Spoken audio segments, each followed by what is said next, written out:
ridden all week as I've been flat out working. In truth, I rarely ride for a quick fix.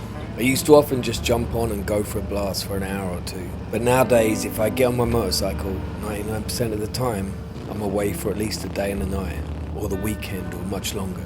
I just don't go out for a cruise around. That may be for a couple of reasons. Ramona's not really a nip down the bar motorcycle. My old 1340 Evo was a skinny little thing. It was like jumping on a BMX and bombing about. It made more sense to pop out on it. It was still great for doing long days as well, and I did. Many days over 500 miles. In pure comfort for me at least. But a Road King is built for something else entirely. It's not built to roll around for an idle hour. When I start her, she expects adventure.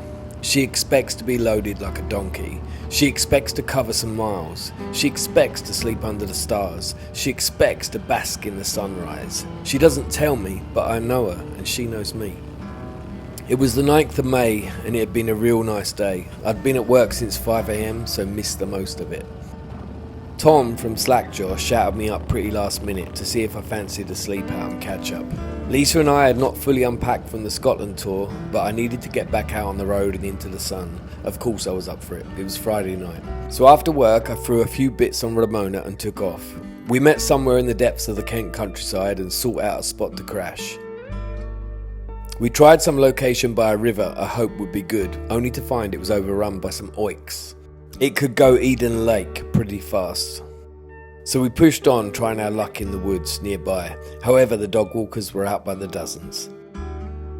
The earth was rotating faster than normal and the sun was slipping away from us. So we went to a spot we had hit previously near Rye, as we knew there'd be no drama there and we'd be sure to see the sunset and sunrise from the sea wall. We had no tent or tarp, just bags and mats. It was set to be dry but a cold night. We had good food, some drinks and a bunch to catch up on.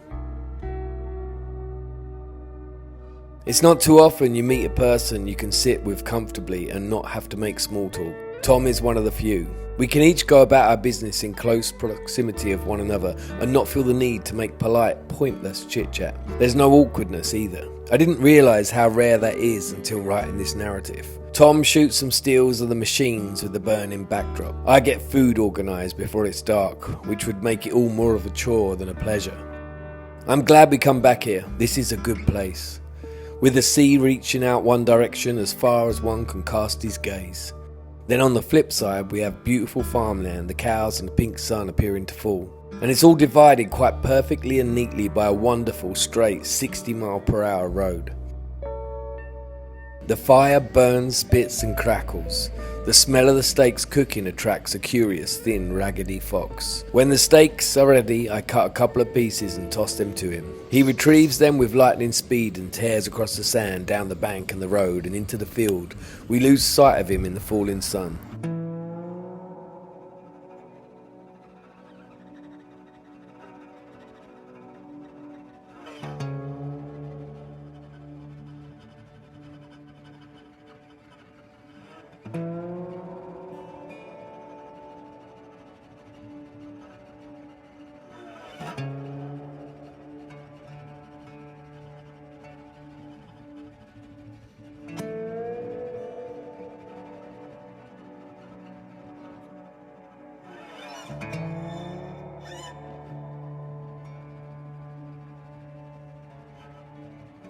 Later, as Tom was playing the guitar, I kept seeing a low shadow flitting between the clumps of sea cow growing on the shingle.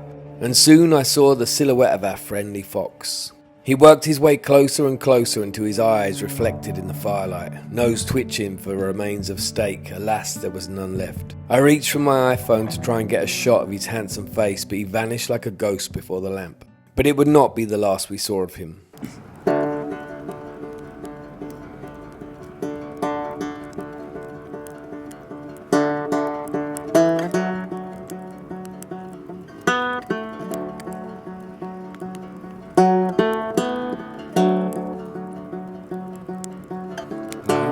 To be lost in sand.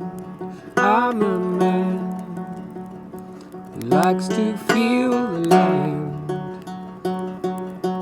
I don't mind the driving rain. I'm a man who understands pain. It comes, it goes, it comes, it goes, it comes, it goes.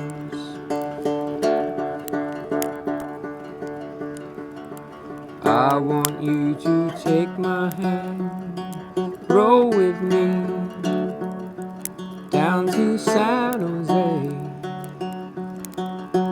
We shoot up that southbound road for the sun and that sweetest cold. Let's go, lay low. Let's go, lay low. Let's go, lay low.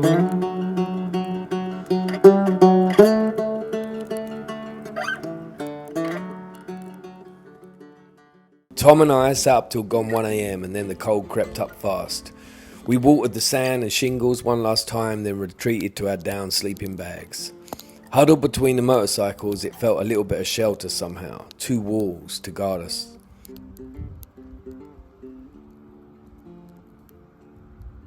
I don't know where they come from.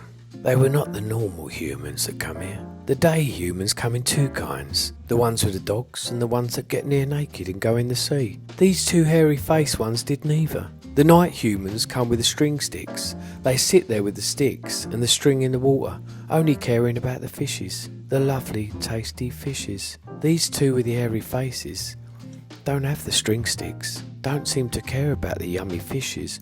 Why are they here? I do not know. But their food is even better than the fishes, and it was hot. It warmed my belly good.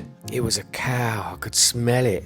A giant cow cooked on the fire by the hairy faces. I want more cow. They must have got more. I gotta find it before they eat it. Their fire is out now and I'll creep slowly sly. Creeping slyly, spying, prying, gently sniffing. Without a sound I slide up the bank, keeping low as I go.